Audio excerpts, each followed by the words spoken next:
నేపాల్లో ఆకస్మిక వరదలు తీవ్ర విధ్వంసాన్ని సృష్టించాయి. టిబెట్ సరిహద్దు వైపు వచ్చిన ఈ వరద అపారమైన నష్టాన్ని కలిగించింది. అనేక గ్రామాలను ఊడ్చేయడంతో ఊళ్లకు ఊళ్లే కనుమరుగవ్వగా భారీగా ప్రాణ ఆస్తి నష్టాన్ని మిగిల్చాయి. ఈ ఘోర విపత్తులో ఇప్పటి వరకు నేపాల్, టిబెట్లలో కలిపి 165 మందికి పైగా మరణించగా వందల మంది గల్లంతయ్యారు. వీరిలో 142 మంది భారతీయులు ఉండగా Australia, Britain, Malaysia, Netherlands, Portugal, దక్షిణాఫ్రికా, దక్షిణ కొరియా, అమెరికాకు చెందిన వారు కూడా ఉన్నట్లు నేపాల్ టూరిజం బోర్డు తెలిపింది.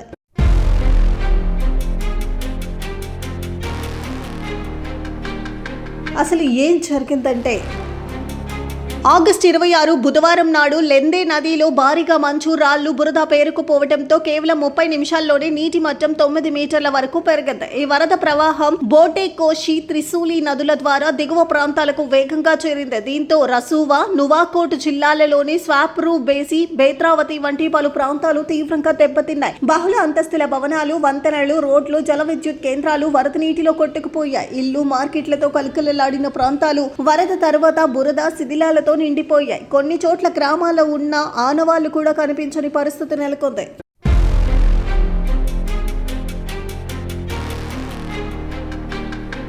ఆకస్మిక వరదలు ఎందుకు సంభవించాయి?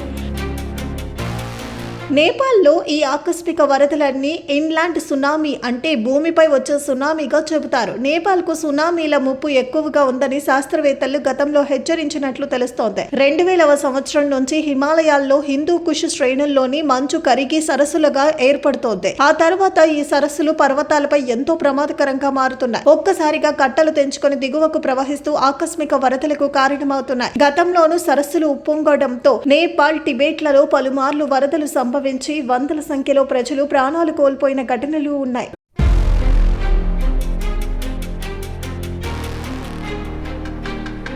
మరోసారి పొంచి ఉన్న ముప్పు.